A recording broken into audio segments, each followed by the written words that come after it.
la historia de la redención en los libros proféticos. En los libros proféticos. Recuerden, hermanos, que estos son pautas generales que estamos dando para enseñarles a ustedes cómo identificar a Cristo a través del Antiguo Testamento. Y eso es lo que hemos estado dando. Como pueden ver ahí en pantalla, dice así, los escritos de los profetas se desarrollan en un rango de tiempo, que esto es importante conocerlo, hermanos, que se inician luego de la división de Israel y Judá como dos naciones separadas y cubren aspectos que van hasta la destrucción de Israel de parte de los asirios, el reino del norte, la destrucción y el exilio de Judá de parte de Babilonia, el tiempo de la cautividad en Babilonia, y que concluye en el periodo post-exílico, que fue bajo la dominación medo-persa, como ya se ha indicado. O sea que, aunque habían profetas, hermanos, antes de la división del reino, de hecho, ustedes recuerdan el profeta Natán cuando estaba con David y eso, pero los profetas que aparecen en la Biblia, o sea, que aparecen como libros en la Biblia, es decir, desde que comienza desde Isaías y terminan en Malaquías, todos esos escritos se desarrollan con posterioridad a la separación de Israel en dos reinos, el reino del norte y el reino del sur, e incluye todo ese proceso hasta que el reino del norte es destruido, el reino del sur destruido, es llevado al exilio, el tiempo del exilio, y luego están los profetas post-exílicos, es decir, después que Israel, los judíos regresaron del exilio, que fueron los libros que componen Ageo, Zacarías y Malaquías. También es importante un dato, hermano, señalar que los que ministraron en el reino del norte, dentro de esos profetas, fueron, eso no te las notas, pero pueden anotarlo si les interesa, fueron Oseas, Amós y Jonás. O sea, estos profetas que aparecen en los nombres como autores de esos libros, ministraron principalmente en el reino del norte, pero el resto ministró principalmente en el reino de Judá. Con respecto a esos profetas de Judá, la mayoría fue antes del exilio, como fue el caso de Isaías. Otros profetas les tocó ser participantes o testigos del exilio, como fue el caso de Jeremías, como fue el caso de Ezequiel, el caso de Daniel, que fue uno de los exiliados, el mismo profeta Ezequiel también. También está el Habacuc, pero se me está olvidando el nombre, también fue, recuerdan como él decía que él esperaba ya temeroso el día de la invasión, aunque ponía su confianza en el Señor. Y finalmente los profetas que ministraron luego del exilio, o sea, luego que los judíos volvieron del exilio a su tierra, fueron Ageo, Zacarías y Malaquías. Puede seguir al siguiente slide, entonces. Todos estos profetas, hermanos, así como los demás profetas que vemos en el Antiguo Testamento, prefiguraban, obviamente, al principal de los profetas del que habló Moisés en Deuteronomio 18, el 15 y 19, que fue nuestro Señor Jesucristo. Recuerdan que en ese texto de Deuteronomio, capítulo 18, Moisés dice lo siguiente, versículo 15, Deuteronomio 18, 15 dice, un profeta de en medio de ti, de tus hermanos como yo, te levantará el Señor, a él oirán.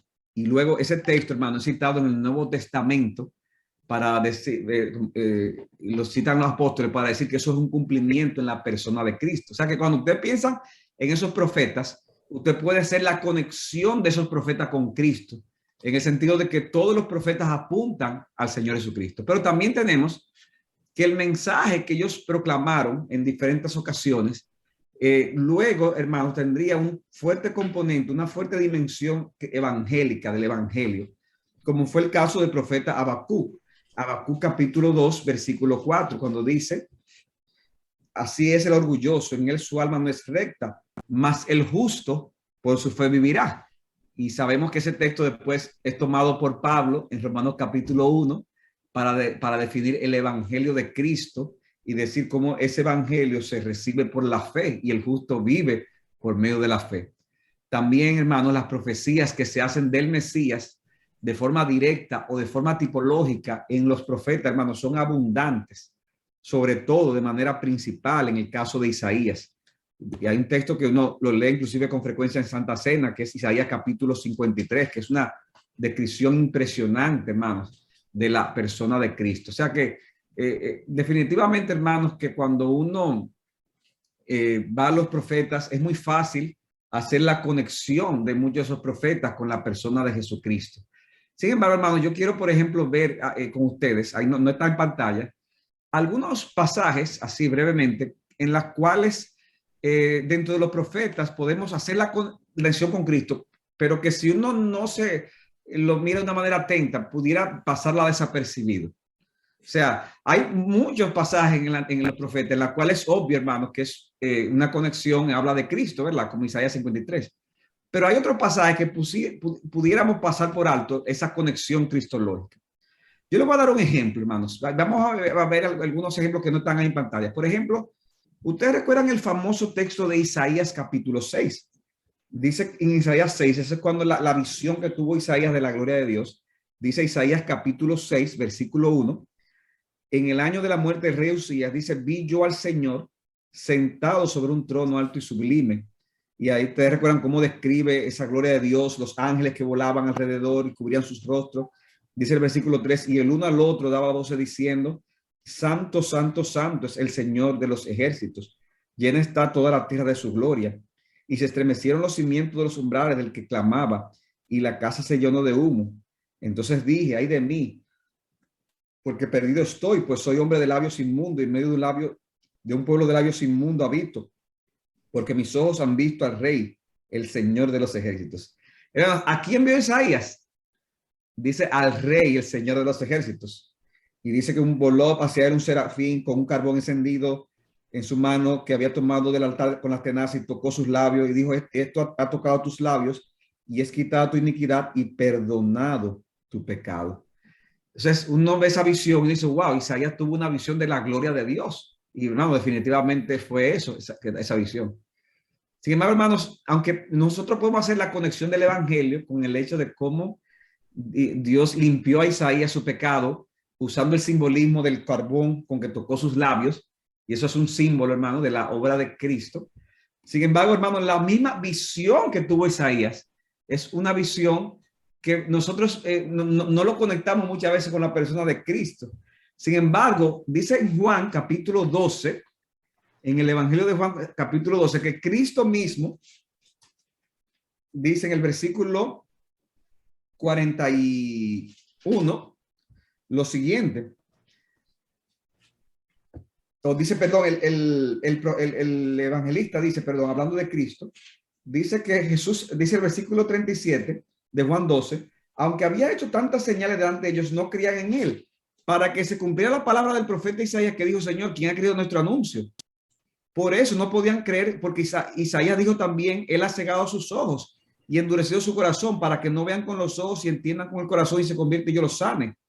Y hermanos, eso está en Isaías capítulo 6, versículo 10. Es decir, es parte de del mismo, la misma visión que tuvo Isaías en Isaías capítulo 6. Y dice el versículo 41, esto dijo Isaías porque vio su gloria. ¿La gloria de quién, hermanos? Hermanos, en el contexto, dice, si vemos el contexto del Evangelio de Juan, es la gloria de Cristo. Dice el versículo 37, porque aunque había hecho tantas señales, no creían en él. ¿En quién no creían? En Cristo. Y dice Juan, ahí mismo Juan 12:41, esto dice ella porque vio su gloria. ¿La gloria de quién, hermanos? La gloria de Cristo. Y habló de él. Sin embargo, muchos aún no creyeron en él. ¿En quién? En Cristo. Pero era una creencia superficial porque por causa de los fariseos no le confesaban para no ser expulsado de la sinagoga. En otras palabras, hermanos, en esa visión que tuvo Isaías de la gloria de Dios, dice el Evangelio de Juan, que esa gloria era la misma gloria de Jesucristo. De manera que cuando leemos ese texto de Isaías capítulo 6, podemos pensar en la gloria de Cristo. O sea que hay un ejemplo. Hermanos, nosotros podemos ver también otros ejemplos más a través de los profetas. Por ejemplo, nosotros hemos visto el ejemplo del profeta Oseas. El libro de Oseas, hermanos, es un libro impresionante. Cuando uno va a ese profeta, uno le llama los profetas menores, es el primero de los profetas, y vemos cómo en el caso de este profeta, Dios le pide algo muy extraño a este profeta y le dice, mira, ve y cásate con una mujer ramera y ten con ella hijos de prostitución, como una forma, hermanos, dramática en la que Dios quiere, en la que Dios quiere mostrar lo que era su amor hacia un pueblo que era rebelde, hacia un pueblo que era definitivamente un pueblo que había caído en adulterio espiritual. O sea que así es que Dios comparaba su relación con el pueblo de Israel.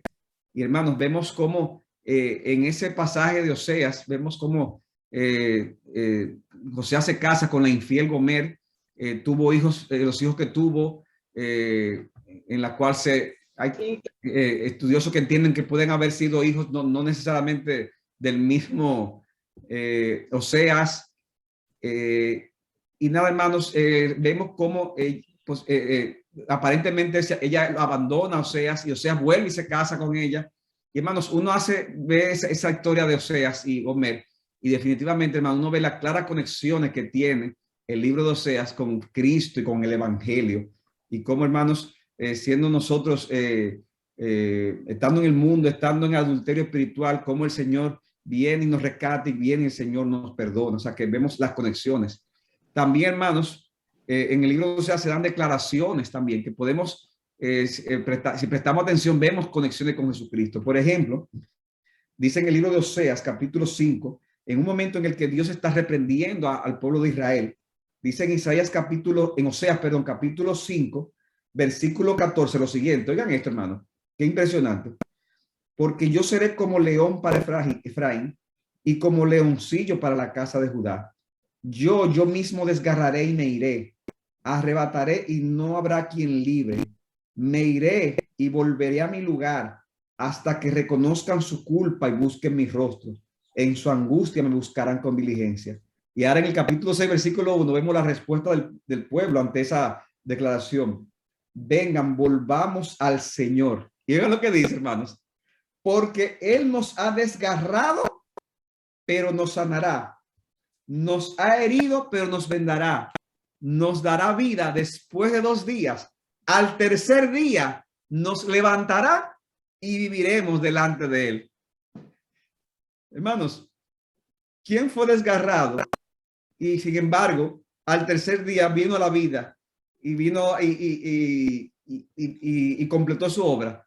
Nuestro Señor Jesucristo. De modo, hermanos, que cuando vemos esas declaraciones que se dan, o sea, hacia el pueblo de Israel, aunque en sentido primario es a Israel como pueblo que se le da, hermanos, recuerden que hemos dicho. ¿Qué era Israel? Israel era un tipo de Jesucristo, una sombra, como pueblo, era la simiente corporativa, pero que apunta al cumplimiento definitivo, al cumplimiento climático que es en la persona de Cristo. Y por eso, hermanos, es que vemos declaraciones como esta: al tercer día nos levantará. ¿Qué hizo Cristo, hermanos? Se levantó al tercer día y por eso podemos volver a Dios en virtud de la obra que hizo Jesucristo con nosotros. Este texto, hermano, habla de Cristo. Lo mismo en Oseas capítulo 11, versículo 1, que ya lo vimos al principio de las clases. Dice, cuando Egipto era niño, yo lo amé. Cuando Israel era niño, perdón, yo lo amé. Y de Egipto llamé a mi hijo. ¿De qué está hablando ahí? Bueno, de cuando Dios sacó a Israel de Egipto y lo sacó y lo llevó por el desierto, en el exilio, en el camino hacia Canaán. Entonces, ¿qué está diciendo? Yo llamé a mi hijo de Egipto. Sin embargo, ese texto es citado por Mateo, en Mateo capítulo 2, versículo 13, para decir que cuando José y María tuvieron que huir con el niño Jesús para que no fuera muerto por Herodes, fue y huyó hacia Egipto y se quedó en Egipto hasta que ya Herodes no estaba, ya no estaba la amenaza de Herodes. Y dice que volvió y se levantó y se trasladó a Egipto y dice la palabra de Dios que todo esto se sucedió para que se cumpliera lo dicho por el Señor por medio del profeta diciendo: de Egipto llamé a mi hijo. O sea, hermano, no soy yo que estoy diciendo que ese texto habla de Cristo. Es el mismo Nuevo Testamento inspirado por el Espíritu Santo que dice que Israel es un tipo de Cristo. Y por eso esas cosas que sucedieron con Israel iban a tener, hermanos, iban a volver a suceder de una manera más intensificada, de una manera con una dimensión más profunda en la persona de Cristo.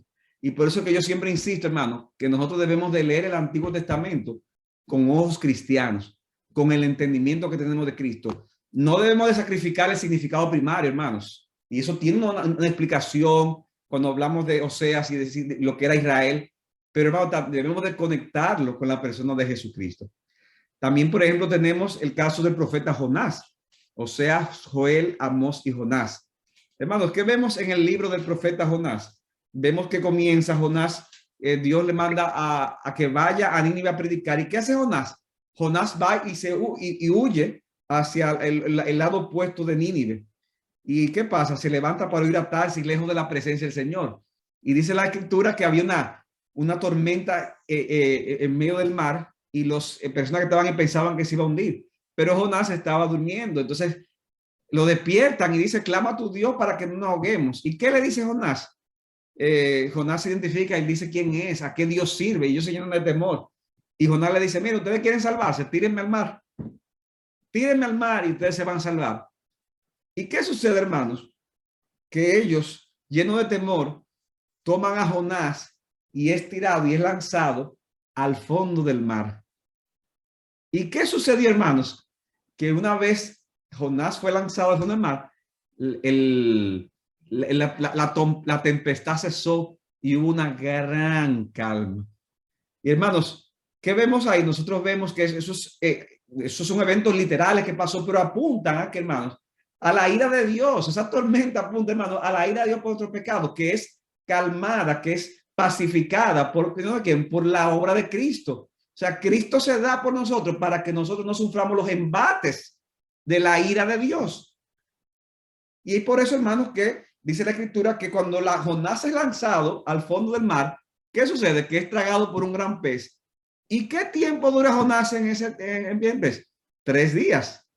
Y dice, y luego 3 días, entonces Jonás es vomitado del pez, hermano. Y es como decir, Jonás volvió a la vida después de estar ese tiempo en el vientre del gran pez.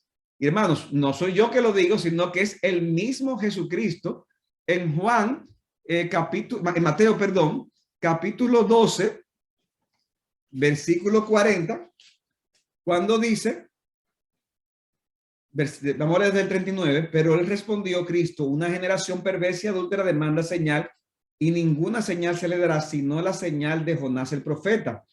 Porque como estuvo Jonás en el vientre del monstruo marino 3 días y 3 noches, así estará el Hijo del Hombre 3 días y 3 noches en el corazón de la tierra. O sea, hermanos, que cuando usted lee eso de Jonás, que había una tormenta y que la tormenta fue apaciguada cuando Jonás fue echado al fondo del mar y duró 3 días y 3 noches, hermanos, ¿qué te debe de pensar? Bueno, te debe pensar en que eso sucedió como tal, eso tiene enseñanza, pero que eso haya su cumplimiento perfecto en la persona de Jesucristo, en la persona y en la obra de Jesucristo. De hecho, hermanos, cuando Jonás predica en Nínive, en Jonás capítulo 3, Cristo también dice, ahí mismo, versículo 41 de Mateo capítulo 12, los hombres de Nínive se levantarán con esta generación en el juicio y la condenarán porque ellos se arrepintieron con la predicación de Jonás. Y miren, algo más grande que Jonás está aquí. O sea que Cristo, hermanos, se está comparando con Jonás.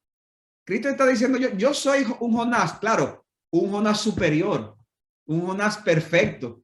Porque el Jonás que vemos en el libro de Jonás, ¿verdad? Valga la redundancia, es un Jonás débil, un Jonás, si se quiere ver, un Jonás desobediente en un momento dado, un Jonás que se queja. Cristo no, Cristo fue nuestro mejor Jonás, el Jonás perfecto, nuestro verdadero profeta. O sea que, hermanos, miren de qué tantas formas nosotros podemos hacer esas conexiones de Cristo con los profetas del Antiguo Testamento. Yo decía, hermanos, como los profetas que son después del exilio son Ageo, Zacarías y Malaquías. Y hermanos, yo estoy ahora mismo en mi devocional leyendo el libro de Zacarías. Ya estoy terminando el plan que me había hecho de en este año estudiar de una manera bien lenta los libros de los profetas. Y como yo mencioné también en otra clase, nosotros vemos declaraciones que se hacen en esos profetas de Zorobabel, por ejemplo, que fue, decíamos, el que lideró el primer retorno de los exiliados de judíos que regresaron a su territorio en la época de los medo-persas.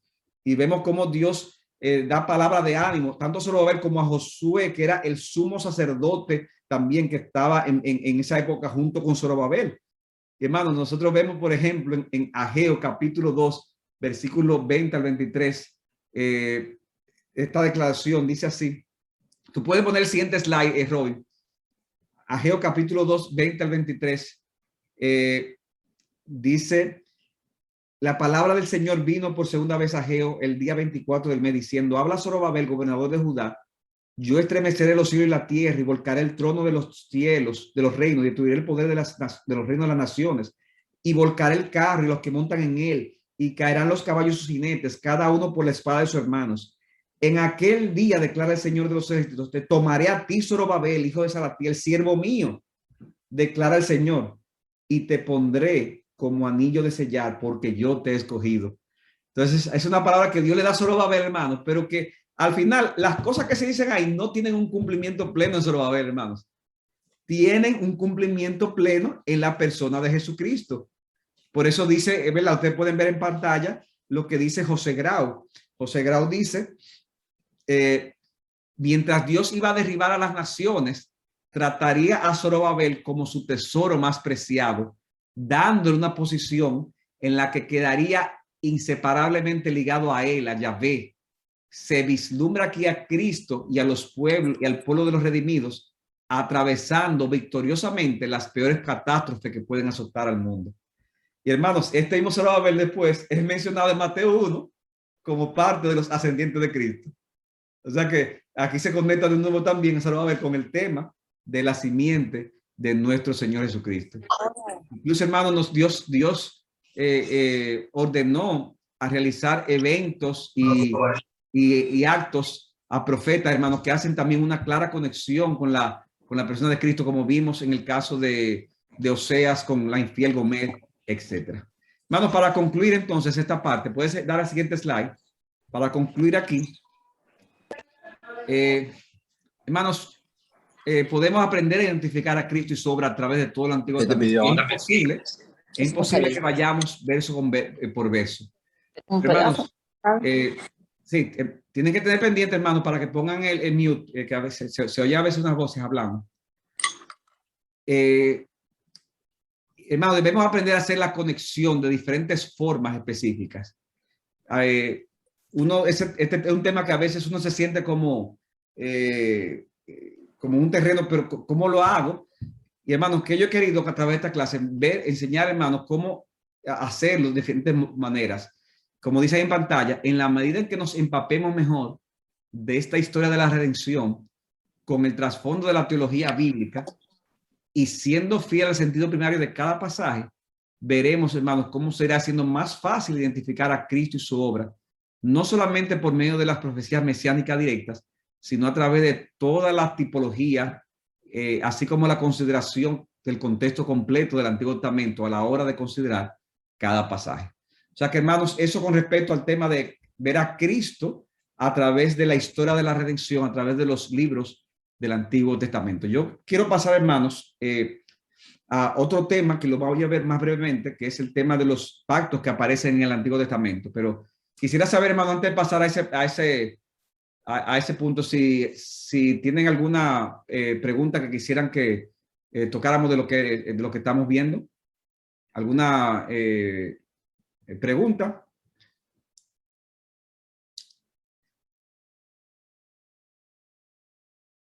Bien, si no hay ninguna pregunta, hermanos, entonces vamos a pasar al tema de los pactos del Antiguo Testamento. Vamos a dar un momentico al hermano Robin para que él ponga este slide, que es otro tema distinto. Ok, ya lo tiene ahí ya. Déjame entonces también aquí.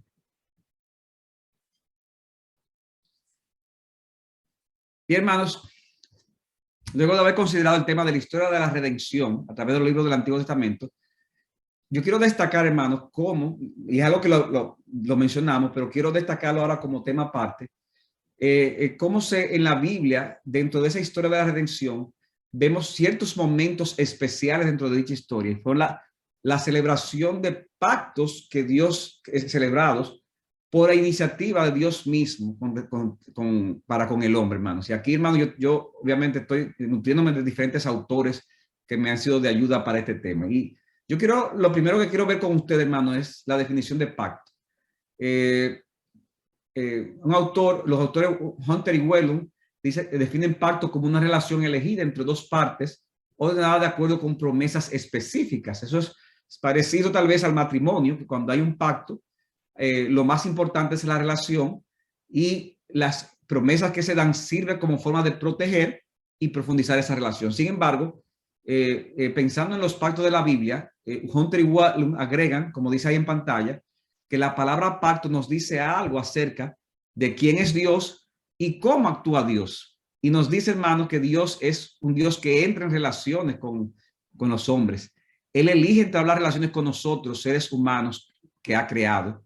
Te tomaré como mi propio pueblo y seré tu Dios, dice Éxodo 6:7. Es una expresión que se usa en diferentes partes de la Biblia para hablar de esa relación de pacto que Dios tiene con los suyos.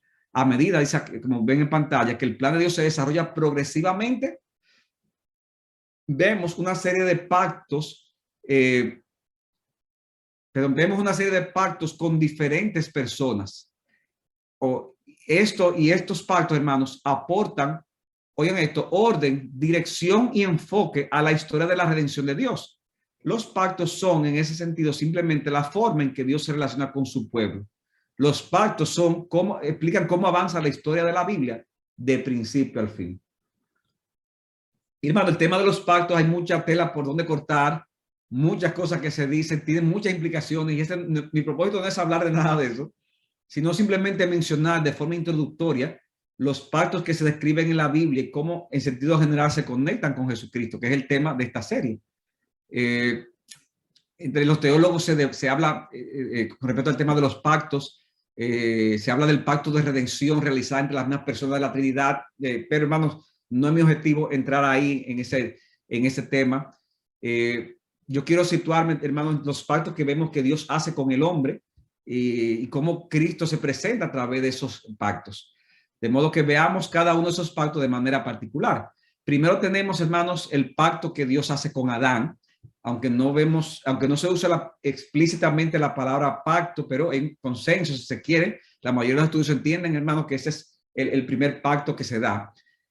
Podemos inferirlo a través del pasaje de Génesis capítulo 2, versículos 15 al 17, cuando Dios pone a Adán en el huerto y le da en ese sentido ciertas especificaciones.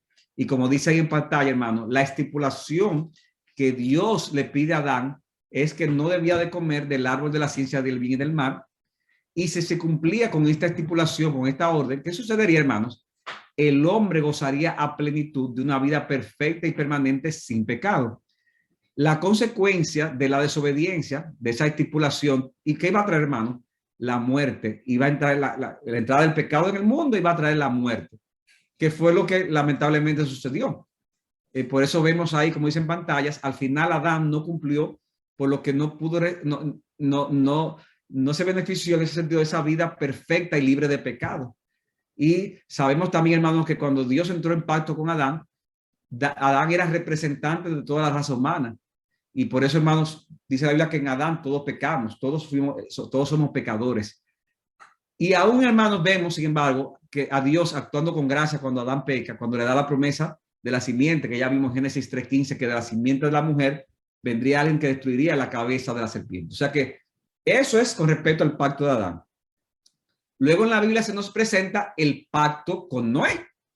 Vamos al siguiente slide, el pacto con Noé, que es como una especie, hermanos, de renovación del pacto con Adán, porque es como que Dios, es como si Dios hubiera creado de nuevo la tierra.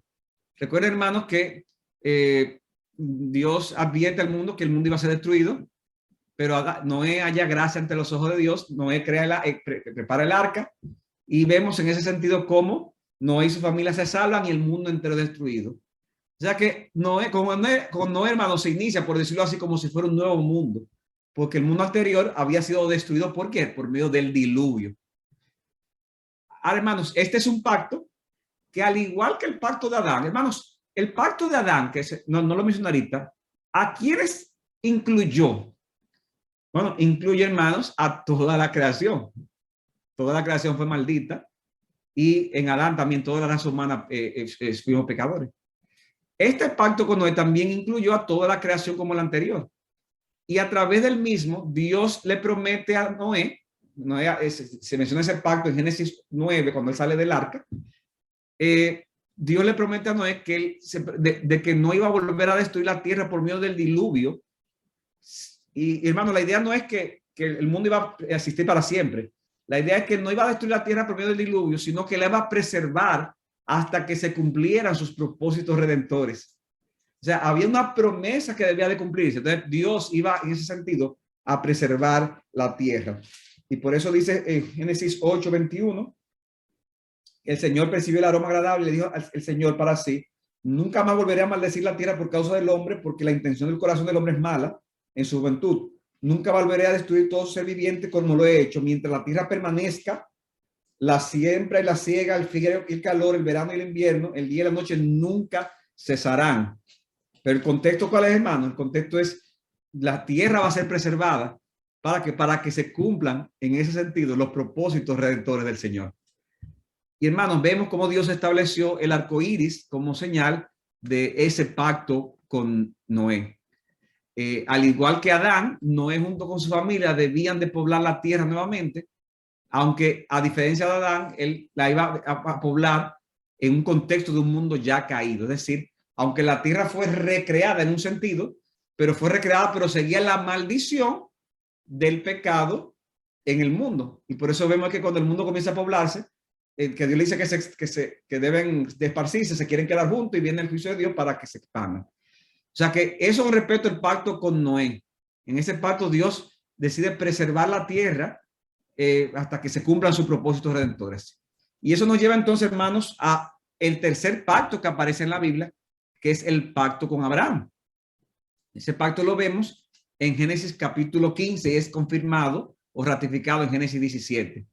Como ven ahí en pantalla, Dios celebra este pacto con Abraham y con la simiente que vendría a través de él. O sea que ya no es un pacto con toda la humanidad en ese sentido, sino que es un pacto que hace con Abraham y con su simiente.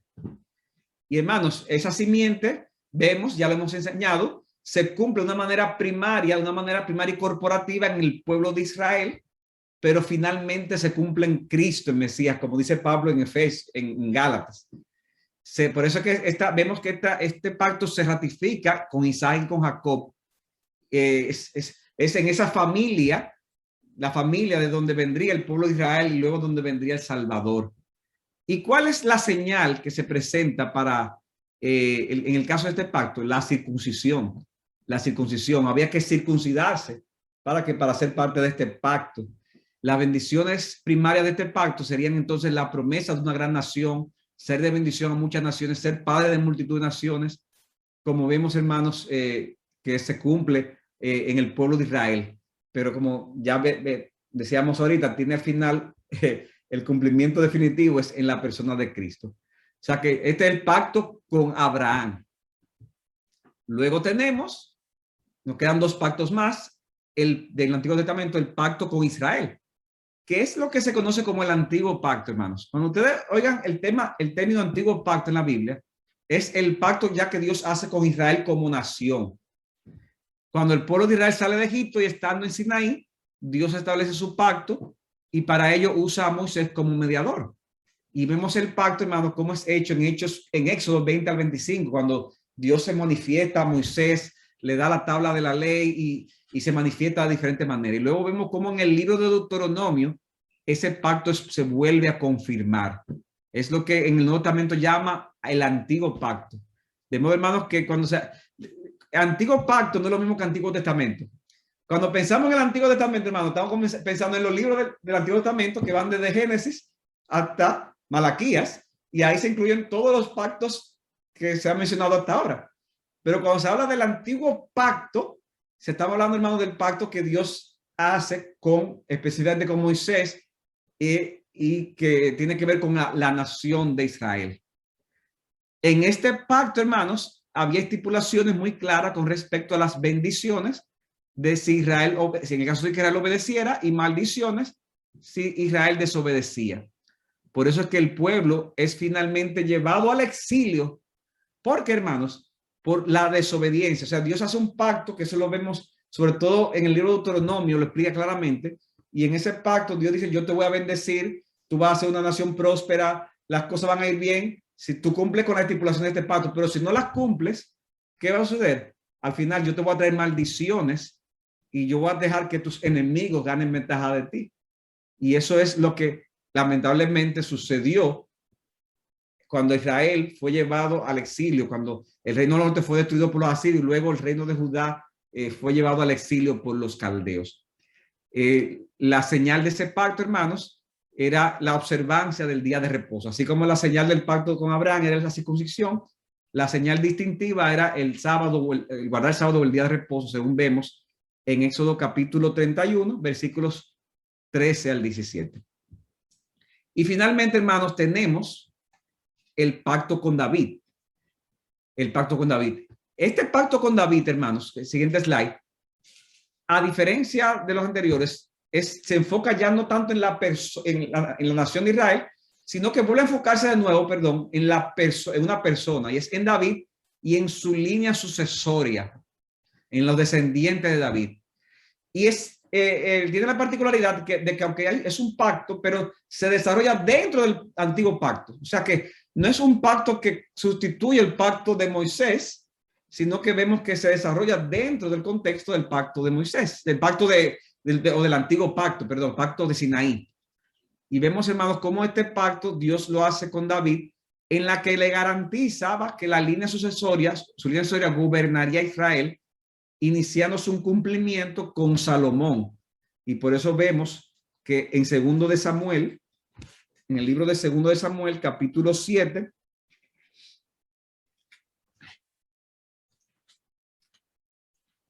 versículo 11 dice, desde el día que ordené que hubiera jueces sobre mi pueblo Israel, a ti te daré reposo de todos tus enemigos. El Señor también te hace saber que el Señor te edificará una casa. Eso, hermano, eso es Dios hablándole a David a través del profeta. Cuando tus días cumplan y reposes con tu padre, levantaré a ti tu descendencia después de ti, el cual saldrá de tus entrañas y estableceré su reino. Él edificará mi casa a mi nombre y yo estableceré el trono de su reino para siempre. Yo seré padre para él, será hijo para mí. Cuando cometa iniquidad lo castigaré con vara de hombres y con azotes de hijos de hombre, pero mi misericordia no se apartará de ti como la aparté de Saúl, a quien quité delante de ti. Tu casa y tu reino permanecerá para siempre delante de mí. Tu trono será establecido para siempre. Conforme a estas palabras y conforme a toda esta visión, así Natán habló a David. O sea que en este pacto, hermanos, Dios le garantiza a David que su descendencia gobernaría el pueblo de Dios. Ahora, hermanos, hemos visto entonces los pactos: Adán con Noé, con Abraham, el antiguo pacto, el pacto en Sinaí hecho con el pueblo de Israel, y el pacto con David. ¿Cómo se relacionan estos pactos, hermano, entonces con Jesucristo, con el nuevo pacto? Dice la Biblia que Cristo mismo trajo lo que se conoce como el nuevo pacto. Eso, hermano, ya había sido profetizado en el Antiguo Testamento. En Jeremías capítulo 31, versículos 31, dice el profeta, o dice Dios a través del profeta, vienen días, declara el Señor, en que haré con la casa de Israel y con la casa de Judá un nuevo pacto. No como el pacto que hice con sus padres el día que los tomé de la mano para sacarlos de la tierra de Egipto. Mi pacto que ellos rompieron, aunque fui un esposo para ellos, declara el Señor. No, hermano, aquí, Dios está diciendo, yo voy a traer en el futuro un pacto que es mucho mejor. Porque este es el pacto que haré con la casa de Israel después de aquellos días. Declara el Señor, pondré mi ley dentro de ellos y sobre sus corazones la escribiré. Entonces yo seré su Dios y ellos serán mi pueblo. Y no tendrán que enseñar más cada uno a su prójimo y cada cual a su hermano diciendo, conoce el Señor. Porque todos me conocerán, desde el más grande hasta el más pequeño, declara el Señor. pues perdonaré su maldad y no recordaré más su pecado. Hermanos, ¿cuándo se inauguró ese pacto? Cuando vino Jesucristo. Por eso cuando Cristo en la Santa Cena, ¿qué dice cuando instituyó? Esta es la sangre de ¿qué? Del nuevo pacto. Entonces, la sangre de Cristo, en lo que la que nos limpia nuestro pecado, entonces nosotros entramos a ese nuevo pacto. Y tiene la característica de que Él pondría la ley en nuestros corazones. ¿Por qué, hermano? Porque aunque Dios trajo leyes a Israel, la mayoría de ellos eran duros de corazón. No eran pactos, no eran pactos que transformaban sus vidas al interno. Y por eso, hermano, la mayoría de ellos eran inconversos. Eran los menos, eran los que eran verdaderamente creyentes, si lo queremos decir de esa manera, el verdadero Israel espiritual.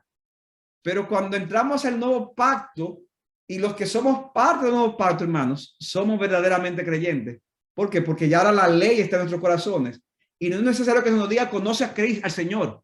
¿Por qué? Porque nosotros ya le conocemos por medio del arrepentimiento y de la fe en Jesucristo. O sea que nosotros, hermanos, hemos llegado al clima en ese nuevo pacto. Este nuevo pacto, como dice, se cumple en la persona de Cristo. O sea que es un pacto que Cristo ha hecho con nosotros, su pueblo. El mismo Cristo lo declara en la última cena con los discípulos. De modo que vemos que todos los pactos anteriores llegan a su clima con la venida de Jesucristo y la inauguración del nuevo pacto. Siguiente slide. Como dice Sinclair Ferguson, en el Nuevo Testamento Jesús mismo encarna todo lo que el pacto significaba en el Antiguo Testamento. La promesa del pacto de Dios forma el andamiaje que Dios estaba poniendo en su lugar mientras dirigía la historia redentora hacia la venida de Jesucristo. El andamiaje en el Antiguo Testamento, por lo tanto, se construye alrededor de la persona y la obra de nuestro Señor Jesucristo y está formado por él. O sea, hermanos, que cuando llegamos al nuevo pacto, hermanos, esa es la cúspide, eso es lo más grande, ese es el clímax de todo este andamiaje. Hermanos, brevemente, ¿cómo se conectan con cada uno de estos pactos con la persona de Cristo? Podemos ver también ahí ver en pantalla, el siguiente slide. Por ejemplo, el pacto de Adán, nosotros vemos, hermanos, cómo hay una fuerte tipología que el mismo Pablo la hace entre Adán y Cristo. Así como en Adán todos mueren, en Cristo todos son vivificados. Adán pecó y trajo maldición.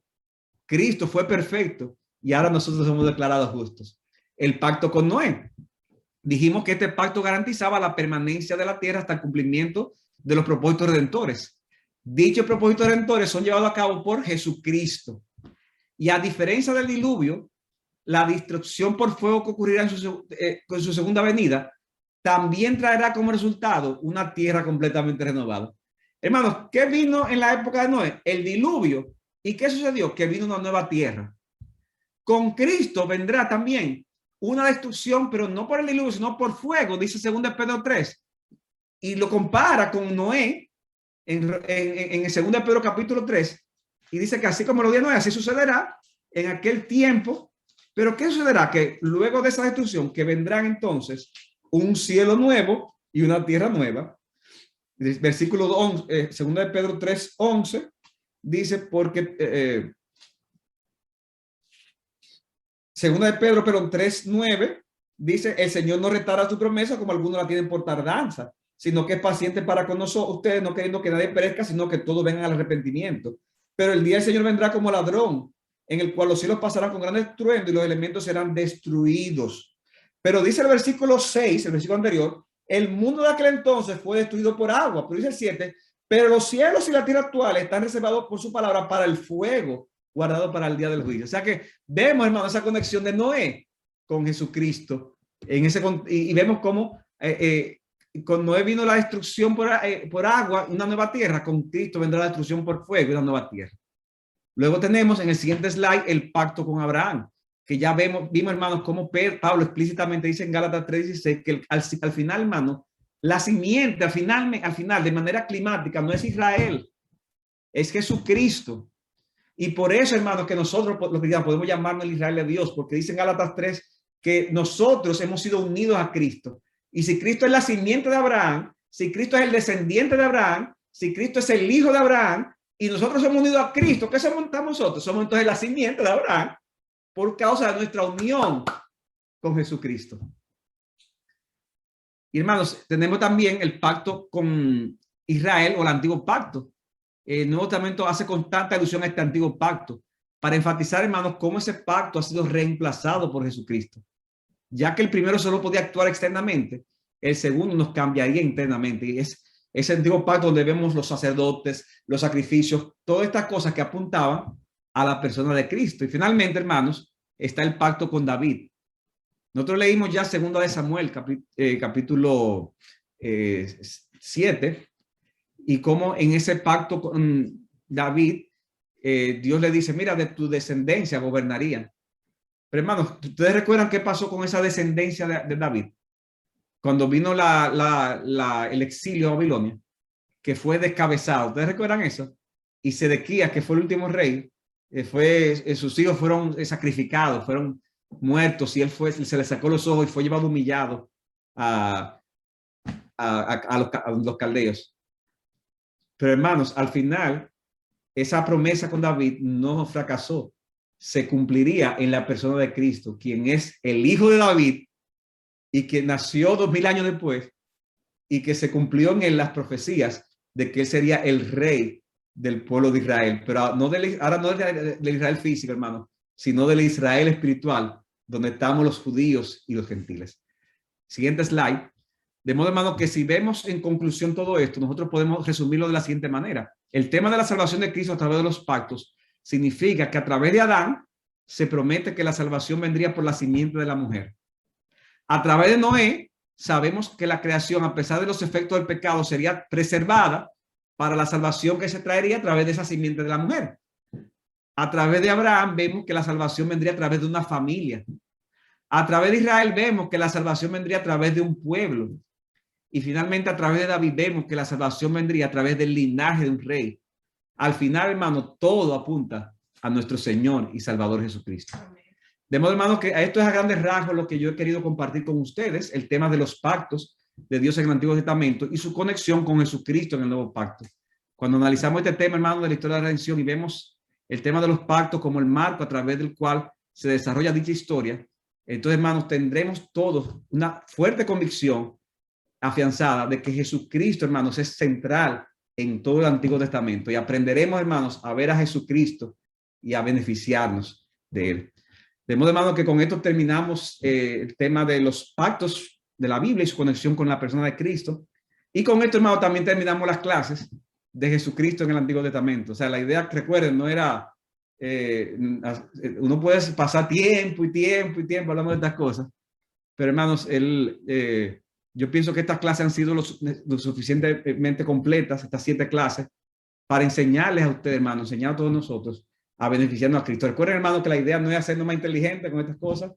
La idea es que podamos ver más a Cristo para maravillarnos más de Él, para adorarle más, para parecernos más a Él, para vivir para la gloria de Él. O sea, que este ha sido el objetivo de esta clase. Hermano, ¿alguna pregunta al respecto? ¿Algún comentario con respecto a esto que hemos estado viendo? Yo nunca había visto los pactos tan claros. Dice mi esposa Glenny que nunca había visto los pactos tan claros. Bueno, ya lo viste, ya lo está viendo. Usemos un segundito, hermanos. Hay una mano ahí levantada, dice Pachico, pero no sé qué quiere decir Pachico. Es Francisco. Ah, Francisco. Tiene que mejorar, ese nombre está como, tiene que cambiar ese apodo. Sí. Bueno, mi pregunta era que usted dijo que al igual que Jonás, que va a estar 3 días en la barriga de la bestia o del pez. Igualmente, Cristo tuvo 3 días en el corazón de la tierra. ¿A qué se refiere exactamente con eso? ¿En qué sentido? O sea, porque acuérdate que... Se refiere con el corazón de la tierra. Ah, ya. No, eso es una forma figurada de hablar de que Cristo iba a estar en el sepulcro. ¿Entiendes? O sea, cuando la persona lo entierran en la tierra, dentro de la tierra. Es una forma figurada de decir, ¿no? Que Cristo tuvo, así como cuando estuvo metido en lo profundo, en esa ballena, en ese pez, que no sabemos qué, así también Cristo estuvo de esa misma manera dentro de sepultado. Esa es simplemente la idea. Es como una forma, un énfasis del lenguaje. Pero lo que está hablando ahí de que Cristo duró en el sepulcro en 3 días. ¿Alguna otra pregunta o comentario? Una pregunta, pastor. Sí, ¿quién es? Ada que le habla. Ada, Ada. sí. Hablamos del antiguo pacto, también podemos llamarlo el pacto con Israel. Sí, correcto. O el pacto de Sinaí también se le puede llamar. Y se le puede llamar el pacto mosaico. También se le puede llamar. Todos esos términos son correctos. Okay. Pero es importante que se sepa, cuando se dice pacto mosaico, el pacto no fue con Moisés. Porque cuando hablamos del pacto davídico, sí fue con David. Pero el pacto mosaico fue el pacto Dios lo hizo con el pueblo de Israel. Y Moisés sirvió como intermediario. O sea, esa es la diferencia. Entonces es bueno tomar en cuenta esa, tal vez esa distinción. Ok, gracias. Sí, nada. Hermano, ¿alguna otra pregunta? Gracias, hermano. Algunos comentarios veo aquí, dando gracias por la clase. Dice Eusebia, gracias porque yo había leído el Antiguo Testamento y no había visto a Cristo de una manera tan clara. Excelente explicación. Amén, gracias. Bien, hermanos, si no hay ninguna otra pregunta, ya son las 8 de la noche. Yo pienso que podemos dejarlo aquí. Hermanos, nosotros tenemos planificado, posiblemente el domingo que viene, pero lo voy a confirmar en la semana. Vamos a confirmar. Dar entonces una serie acerca de la segunda venida de Jesucristo. Y yo quiero que hablemos de lo que enseña la Biblia con respecto a ese tema y lo que nosotros creemos también con respecto a este tema. Yo sé que es un tema que algunos me han preguntado, nunca lo hemos enseñado como iglesia. Es un tema que genera sus polémicas porque estamos rodeados de iglesias que tienen diferentes puntos de vista con respecto a ese tema. Entonces, tenemos pensado entonces compartir ese tema también por esta vía. Ya le confirmaremos si sería este domingo que viene o qué, pero tengan eso pendiente, hermanos, para que oren por mí también, sobre todo, porque ahí me tocan dar todos esos temas que son polémicos, pero que son necesarios, hermanos, para la vida de la iglesia.